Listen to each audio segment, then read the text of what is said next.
With some more breaking news about these WNBA owners, they have put another $1 million proposal on the table. Guys, for this, the WNBA didn't just panic. The league detonated the moment news leaked that Caitlin Clark had rejected the new CBA proposal, even though it included a jaw-dropping 4x salary increase. Reporters froze mid-sentence. Agents bolted out of conference rooms. Owners started calling emergency meetings before sunrise. Social media. It went absolutely nuclear. Fans, haters, players, executives, everyone was screaming the same question. Why would Caitlin Clark say no to the biggest raise in WNBA history?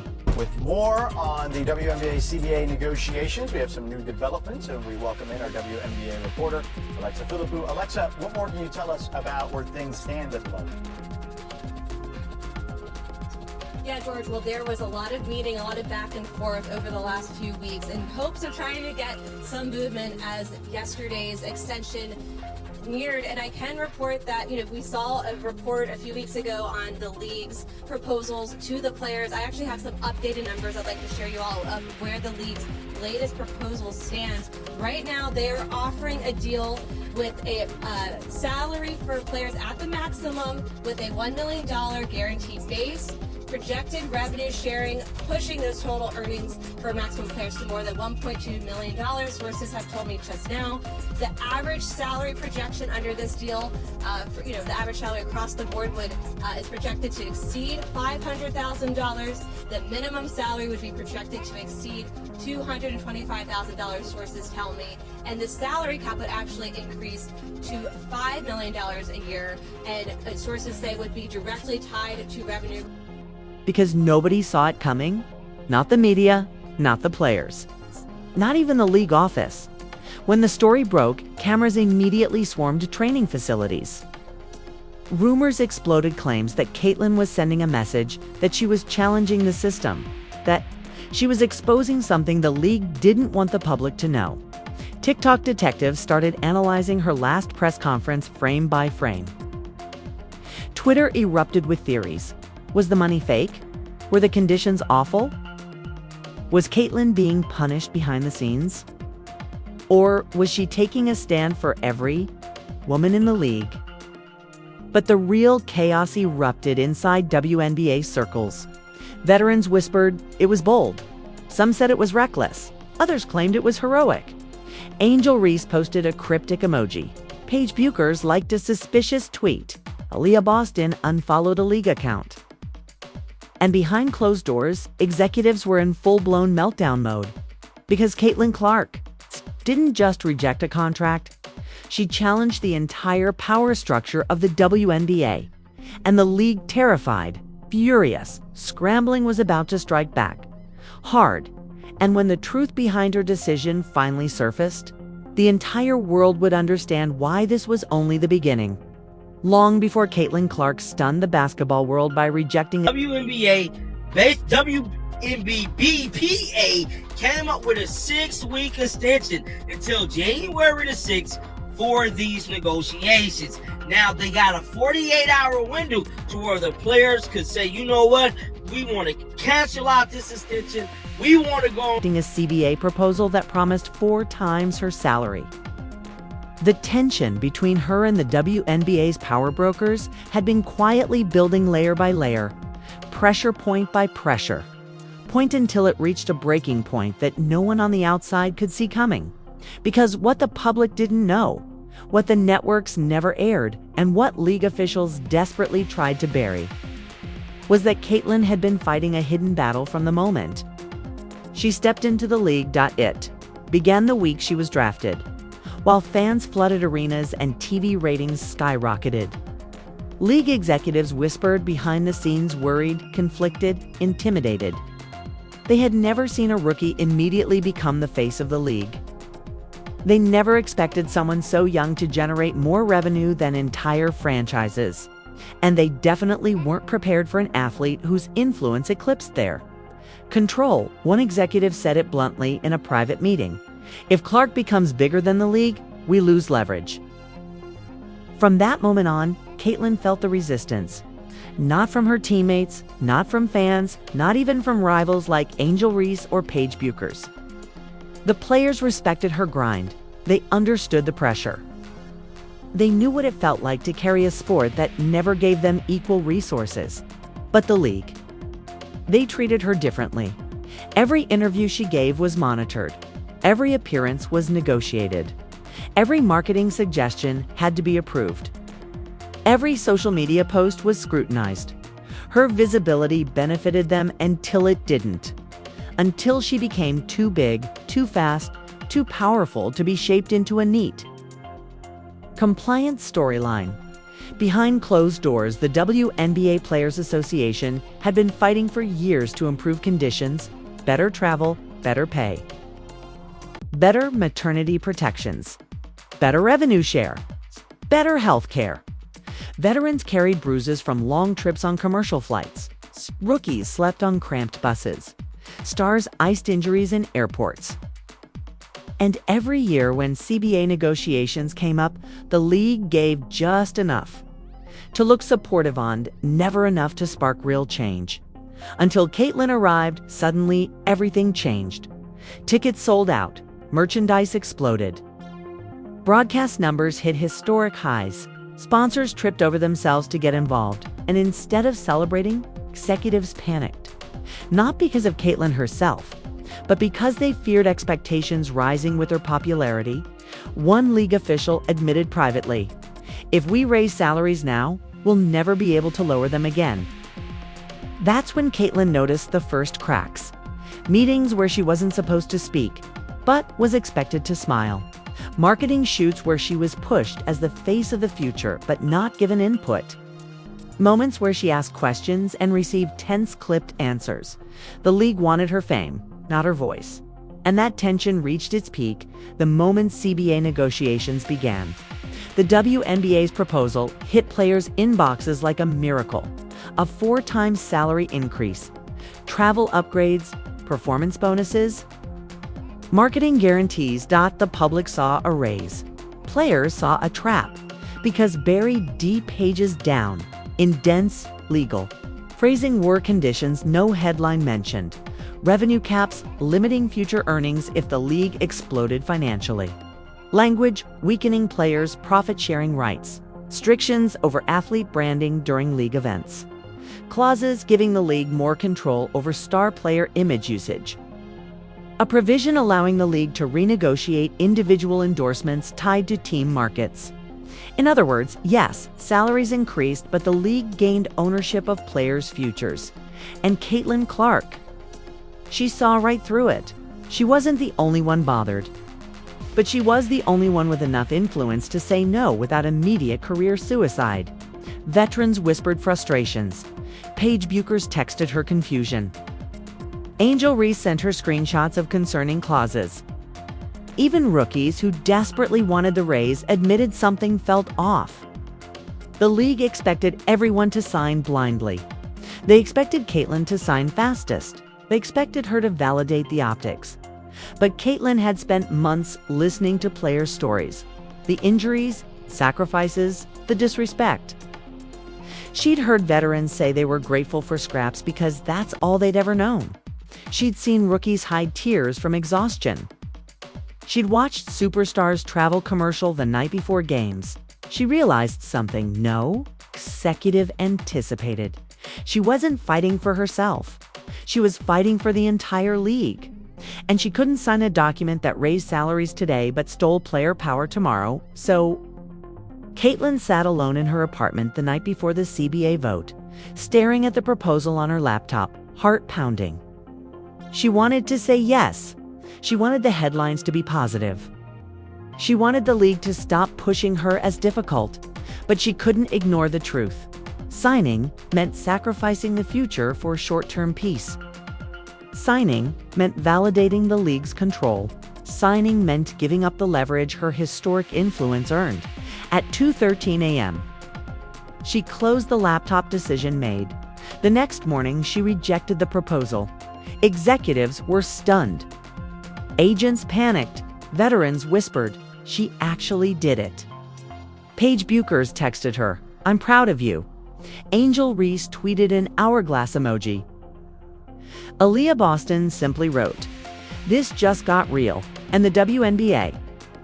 They didn't just react, they erupted, because Caitlin Clark hadn't just declined a raise. She had triggered a revolt, a shift in power, a moment the league never prepared for, and in doing so, she exposed the cracks in the system. The league had tried to hide for decades, but the shockwave didn't stop there, because the league's retaliation was already coming. The moment Caitlin Clark's rejection hit the league office, the WNBA didn't just panic, they imploded. Executives blasted into emergency Zoom calls before sunrise. PR directors drafted crisis statements at lightning speed. Owners demanded explanations. Television partners quietly asked if they should prepare alternate narratives. The league had expected celebration, applause, headlines, praising their generosity. Instead, they woke up to rebellion. Caitlin Clark's email was barely 3 sentences, long, professional, calm, and devastating. "I cannot support a proposal that restricts future player autonomy. This decision is not about money. It is about the integrity and growth of women's basketball." Those 37 words triggered a war within 15 minutes. Her rejection leaked anonymously. Within 30, insiders blamed rookie arrogance. Within an hour, a narrative began forming across sports talk shows. Caitlin Clark doesn't understand the business. She should be grateful. She's putting the league at risk. She's been manipulated by outside forces. The spin was coordinated, precise, ruthless, and Caitlin instantly knew they were coming for her. But the real explosion began when the WNBA Players Association discovered the leak and realized it wasn't from a rogue journalist. It was from inside the league office. Someone high-ranking wanted Caitlin's rejection to be seen not as leadership, but as treason. And the smear campaign started immediately on one network. An unnamed league executive said, "Clark's decision is emotional, not rational. She has no experience." On another, "One player shouldn't dictate league policy." On a third, "This is why rookies shouldn't have outsized influence." Caitlin watched it all unfold from her apartment, fists tight, stomach twisted. But she stayed silent, because she knew speaking too soon would feed the flames. But inside the players' group chats, things were going nuclear. Angel Reese dropped the first bomb. "Y'all using rookies to hide behind your bad deals again?" Aaliyah Boston responded, "They want us quiet and grateful." Caitlin just broke that cycle. Paige Buchers, who wasn't even in the WNBA yet, sent a message that circulated through every team like wildfire. If Clark read the fine print and said no, everyone needs to reread it. Suddenly, dozens of players were admitting they hadn't noticed the hidden clauses. And for the first time in years, WNBA veterans felt something they hadn't felt in negotiations: hope, because Caitlin Clark hadn't just rejected a contract, she had given the entire league a reason to question everything. But not everyone was celebrating. Inside WNBA headquarters, the mood was volcanic. Executives wanted answers now. They demanded to know who told Caitlin about the revenue cap, who highlighted the branding restrictions, who warned her about the endorsement clause, who told her the truth. One executive slammed the table. "She shouldn't have known what half those clauses even meant." Another responded, "Someone is advising her. Someone powerful." They weren't wrong, because Caitlin hadn't uncovered everything alone. The night before her rejection, she had received a message from a blocked number. "Read pages 16 to 18 carefully. Don't let them steal the future. No name, no explanation. Just that warning. And those pages. They held the most dangerous clauses in the entire proposal, clauses that would limit athlete earnings for decades if the league grew. Someone inside the system wanted Caitlin to push back. Someone who couldn't publicly challenge the league. Someone with more to lose than she did. But Caitlin didn't reveal that to anyone, not even Paige, not even Angel. until the league retaliated because 3 days after the scandal began, the WNBA made their first move. A leaked memo from the commissioner's office hit the media. Player representation will be reevaluated for compliance. Everyone knew what that meant. They were targeting Caitlyn's agent, trying to intimidate him. Trying to isolate her. Sports media immediately spun it. Is Caitlyn being controlled by bad advisors? Did her agents sabotage negotiations? Is she being used as a pawn? It was a smear campaign disguised as concern. And that's when Caitlyn realized they weren't just punishing her, they were warning everyone else. But retaliation didn't stop there. The league scheduled a mandatory player town hall at 6 p.m., except it wasn't a meeting, it was an ambush. Executives arrived with slideshows describing the consequences of CBA. Rejection. They highlighted financial losses, instability, public perception issues. Then they showed a slide with one name in red. Caitlin Clark. Players gasped. Angel Reese stood up immediately.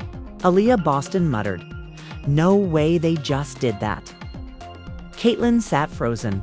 The league had singled her out, blamed her, humiliated her, used her as an example to scare everyone else into compliance. But before Caitlin could speak, before anyone could react, the room lights dimmed.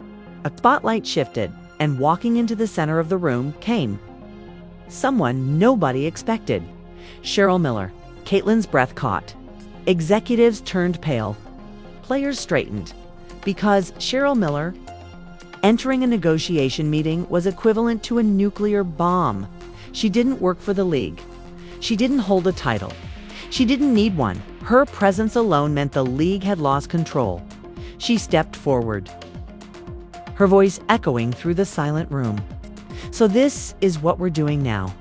Public shaming, fear tactics, punishing players for thinking." Executives scrambled to respond. One stuttered Cheryl. "This isn't." She cut him off with a glare. "You're blaming Caitlin Clark for reading the damn contract you tried to hide lies in?" Angel yelled, "Tell them." Paige texted, "Oh my God." She actually showed up. But Cheryl wasn't done. She turned to the players.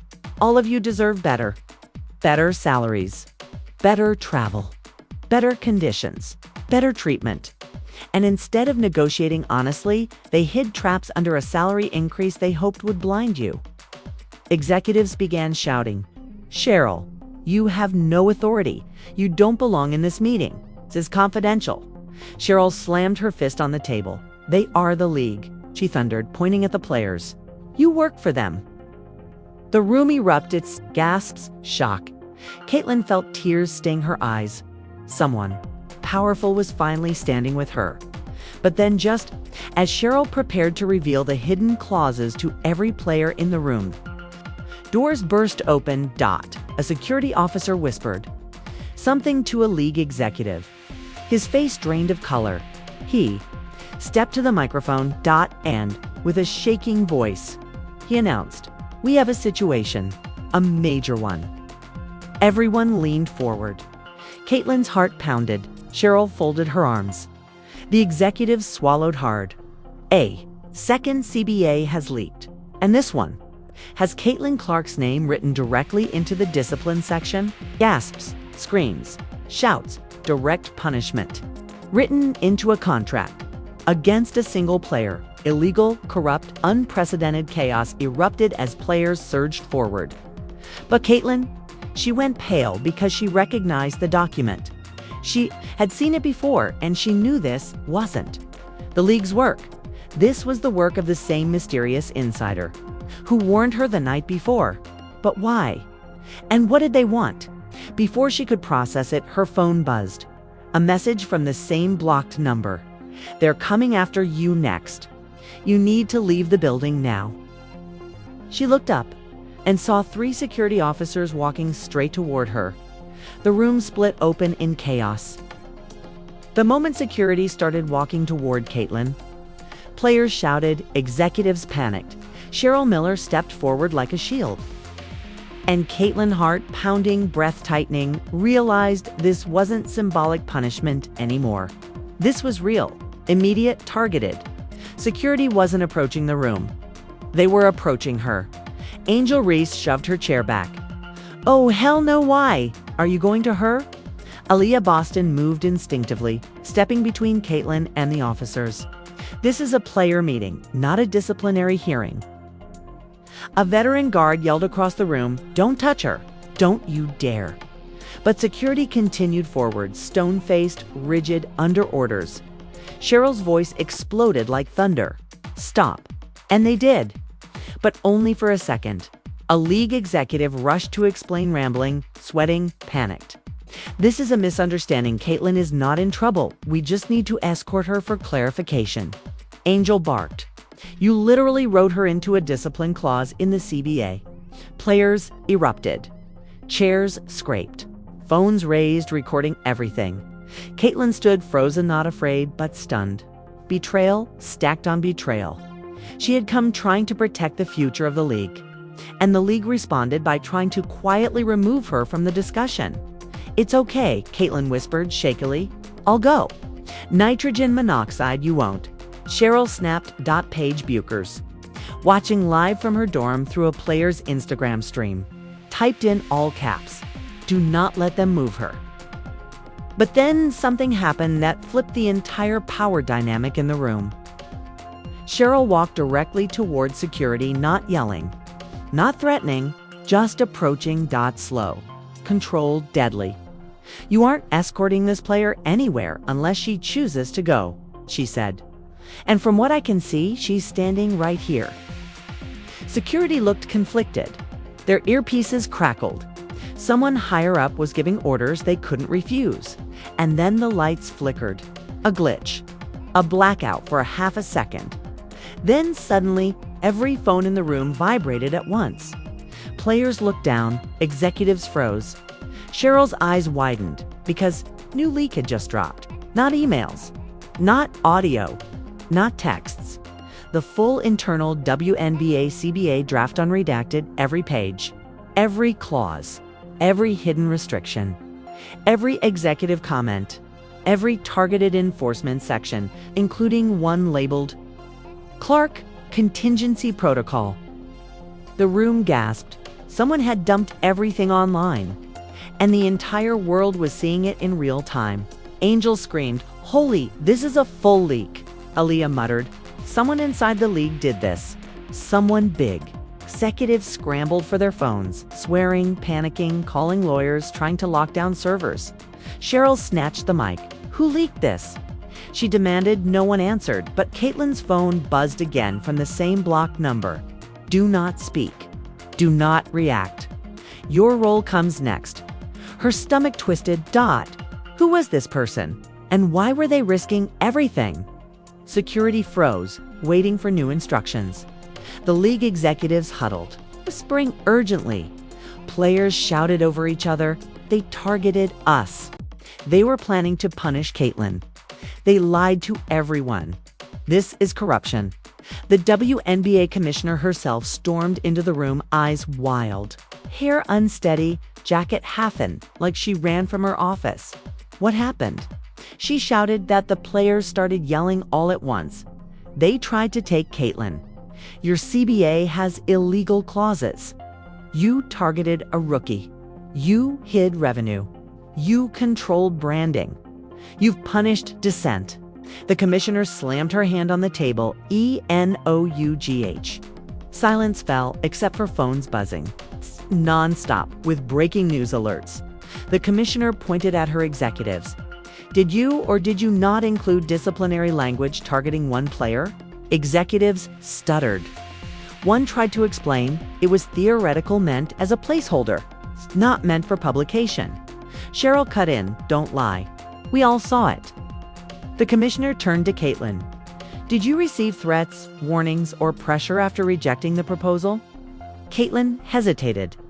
She wanted to say yes, but before she could speak, another phone notification flashed across the projector screen, mirroring the exact message on her phone.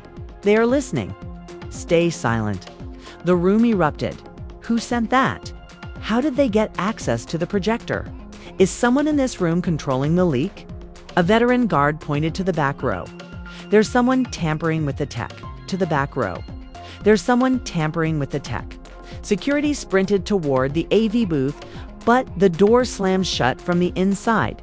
The commissioner shouted, "Open that door." No response. The lights flickered again, and suddenly the projector switched to a live feed. A masked figure sitting at a desk, face hidden. Voice distorted, gasps filled the room. Cheryl stepped forward. "Who are you?" She demanded. The voice answered. "Someone who is tired of the league silencing players." The room froze. Players leaned in, executives turned pale. Caitlin felt her pulse pounding in her ears. The masked figure continued. "Someone inside this system has been pulling strings for years, manipulating contracts, controlling narratives, targeting players who threaten their power." Angel whispered, "This is insane." Aliyah murmured, "This person knows everything." The voice shifted. The discipline clause wasn't the worst part. The worst part was who ordered it. Cheryl clenched her fists. "Say it," she growled. The masked figure nodded. Slowly, the ordinance came from the highest-ranking member of the WNBA Executive Council. The room erupted in screams. Executives denied it. Players shouted. Cameras recorded. Phones streamed live. Caitlin looked at the commissioner, who looked more shocked than anyone. The masked figure wasn't done. Caitlin Clark was targeted because her influence threatens the structure. They built a structure designed to control players, not empower them. Paige Buchers typed furiously into the live stream chat. "Name them." The room went quiet. Everyone held their breath. The masked figure leaned closer to the camera and in a slow, chilling voice revealed the mastermind behind the Clark containment strategy. Wasn't a single person? Caitlin's heart dropped. It was a coalition. Executives gasped. A secret committee. Players froze. Formed 3 years ago, Caitlin went pale. Designed to suppress high-profile players.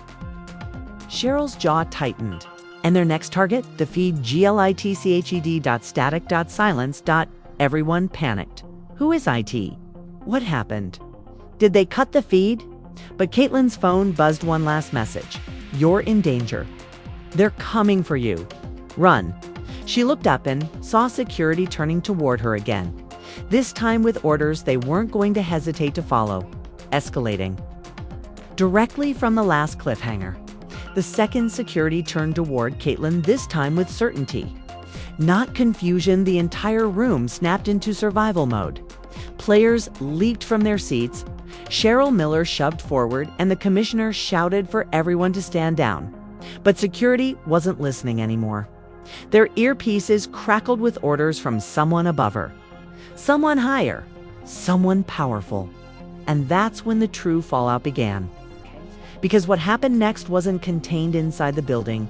It spilled into the world. Exploded, went nuclear. Because while chaos erupted in the meeting room, the leaked the full CBA, the Clark containment strategy. The masked figures broadcast hit social media like a tsunami. Every platform froze. Millions of fans attacked the share button simultaneously. ESPN halted a live broadcast mid-sentence. CNN cut into breaking news. WNBA reporters sprinted across hallways with phones shaking in their hands, and one headline dominated every screen. Breaking: WNBA targeted Caitlin Clark, secret internal committee exposed. The public lost its collective mind. Twitter X melted. Instagram crashed. Reddit servers lagged. TikTok flooded with live reactions. Fans weren't angry. They were furious. Betrayed, outraged that the league they supported had been secretly working against its brightest star. Clips of the masked figure went viral instantly, 30 million views in the first 20 minutes. Hashtags surged worldwide. Hashtag protect Caitlin Clark. Hashtag WNBA exposed. Hashtag CBA corruption. Hashtag players over politics. Hashtag who is the mastermind. People demanded names.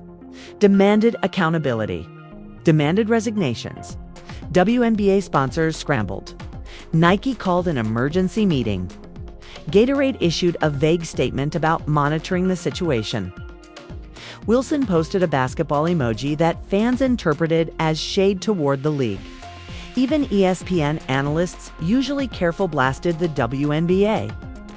Leadership for predatory contract structures and targeting a generational star.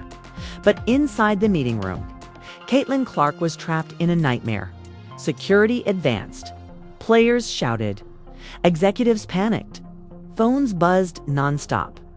The masked figure had vanished, and Caitlin stood frozen, heart hammering. Adrenaline flooding her chest, caught between fear, betrayal, and rage. Angel Reese snapped first. She stormed directly at security. "Get away from her.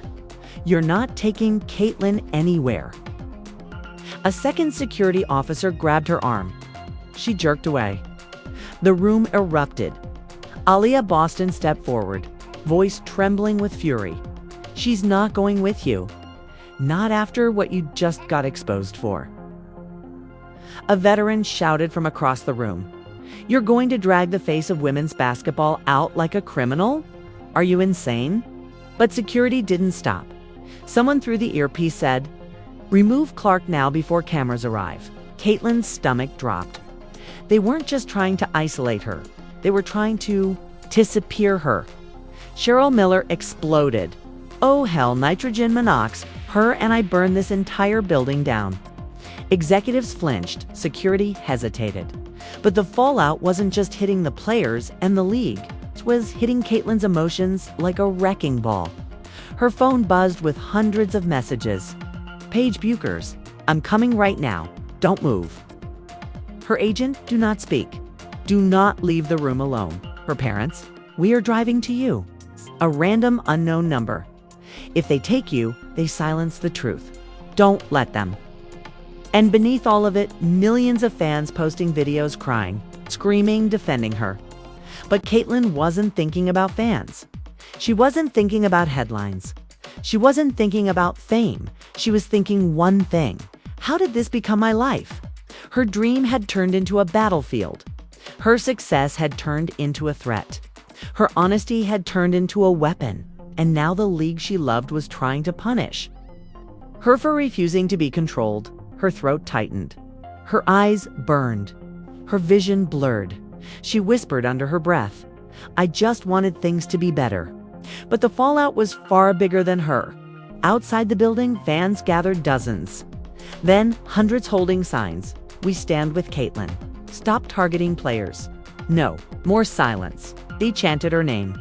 They demanded transparency. They screamed at reporters. Helicopters hovered. Police arrived to control crowds. News trucks blocked the street. Inside, executives realized they were collapsing under the weight of a scandal they couldn't control. The commissioner, voice shaking, finally said, "Caitlin, please, come with me. We need to talk privately." Cheryl blocked her. "No. You talk in front of everyone. No more secrets." The commissioner clenched her jaw. This isn't safe. And that's when all hell broke loose, because a new update hit every phone simultaneously. Second, masked broadcast incoming. The names will be revealed. The room gasped. Players screamed. Executives went white. Cheryl whispered, "Oh my God." Caitlin stared at her phone, heart racing, because the masked figure was returning, and this time, they weren't exposing documents, they were exposing people. The screen went black. A countdown appeared. 10, 9, 8, 7. Everyone held their breath. 654 executives bolted for the door. 3. 2 security stepped back in panic. 1, the masked figure appeared, and the world leaned in. The mastermind behind the Clark containment strategy was never just the committee. Caitlin felt her blood run cold. It was someone closer, someone trusted, someone you would never suspect. The world froze. And their name is... The feed cut to static. Screens filled the room.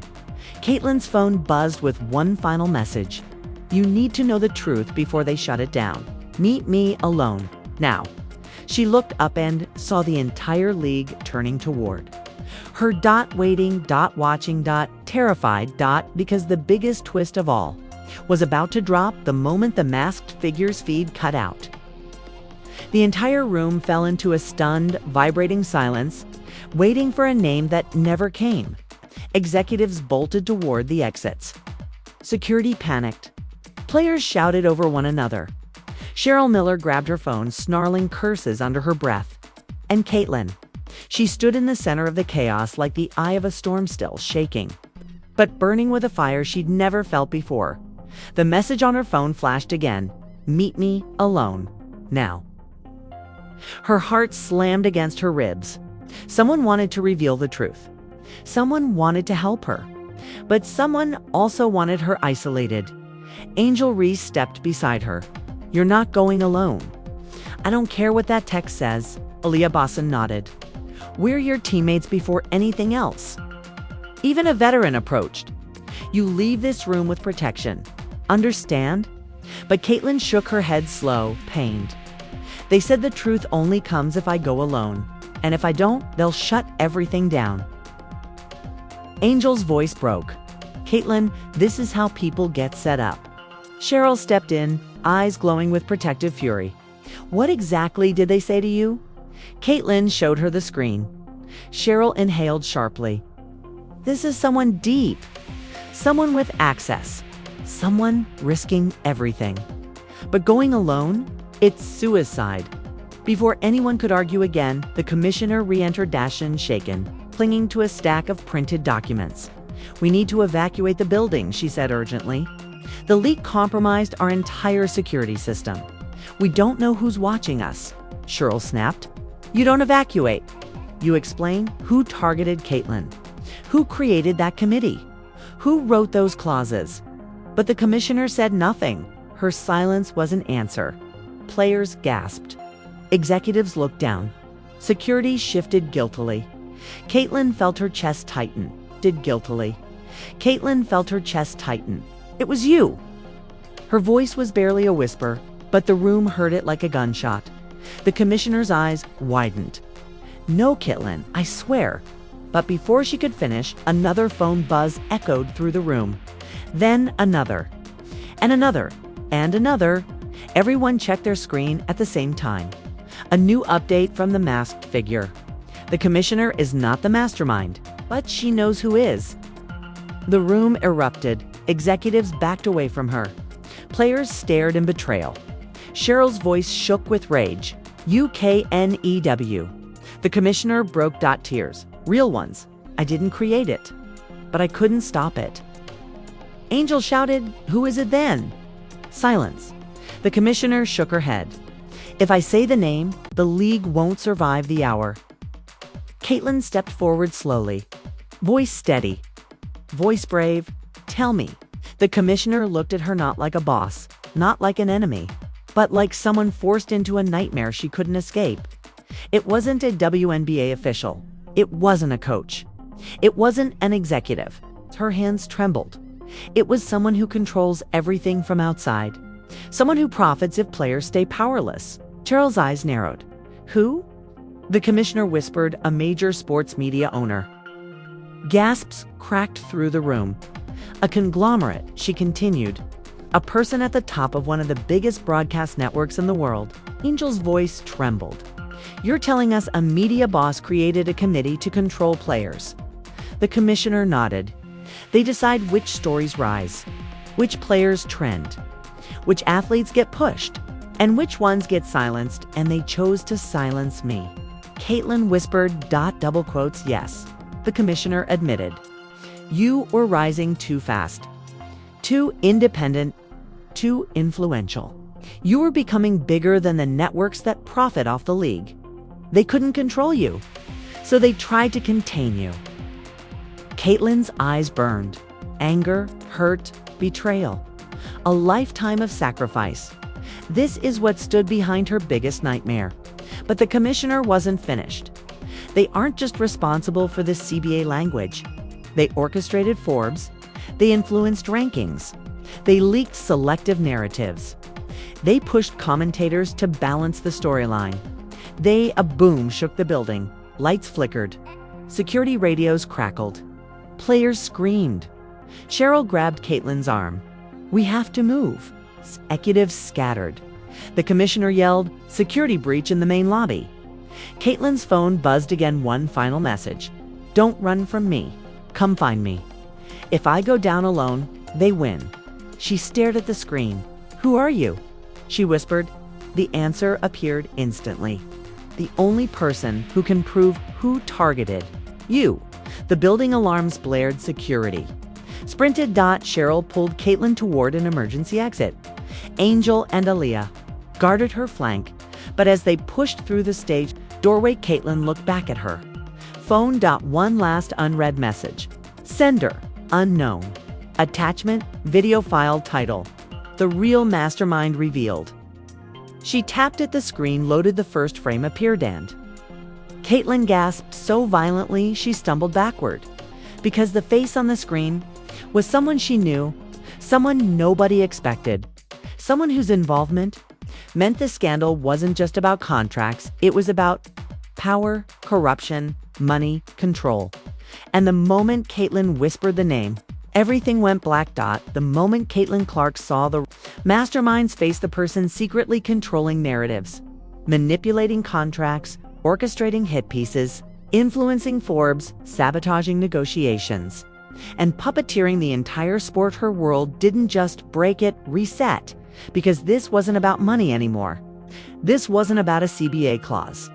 This wasn't about a rookie challenging tradition. This was corruption, deep, systemic, coordinated. And it thrived because fans didn't know it. Existed. Until now, and that's why everything that happens next will depend not on the league, not on the commissioner, not on Cheryl Miller, not on Paige, Angel, Aaliyah, or any player trying to survive the fallout, but on you, because the truth is out. The mask is off. The rot has been exposed.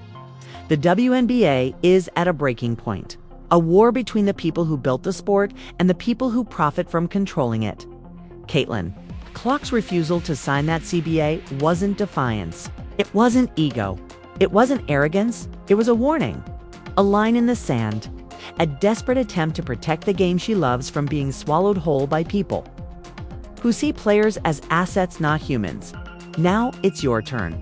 Share the story. Expose the leaks. Demand accountability. Pressure networks. Support the players taking the risks to speak out. Stand with the women who built this sport with broken bones. Empty arenas, 4 a.m. flights, and salaries that insult their greatness. Because this is bigger than Caitlin, bigger than the WNBA, bigger than any scandal. This is a fight for the soul of women's basketball. If you walk away now, the masterminds win. If you stay silent, the system resets. If you ignore the truth, the cycle continues. But if you speak, if you push, if you stand with the players, everything changes. This moment will define the future, so choose your side and choose it loudly. The world is watching. The world is watching.